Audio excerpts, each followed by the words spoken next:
పోతే వీళ్ళకి ego satisfaction అవ్వదు. అందుకని వాళ్ళ అవతల వ్యక్తులు పాడైపోయేదాకా వీళ్ళు నిద్రవారు.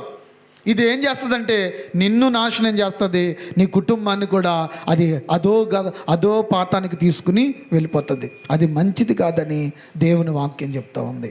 కాబట్టి కోపం వలన లేకపోతే మనలో ఈ అహంకార దృష్టి వలన నష్టమే కానీ లాభం అనేది లేదు. అందుకే ఎవరి మీద కోపాలు పెట్టుకోకండి, ఎవరి మీద కక్షలు పెట్టుకోకండి, ఎవరి మీద అహంకారంగా ఉంచుకోండి. సాధ్యమైనైతే సమాధానంగా ఉండండి. ఏ రోజున ఏ సమయాన ప్రభు రాకడ వస్తుందో మనకి తెలియదు. ఒకవేళ నువ్వు సమాధాన పడకపోతే, సమాధానం నీకు లేకపోతే నీవు ఆ రోజున తీర్పు దినాన్ని అక్కడ నిలబడవలసిన పరిస్థితి వస్తుంది.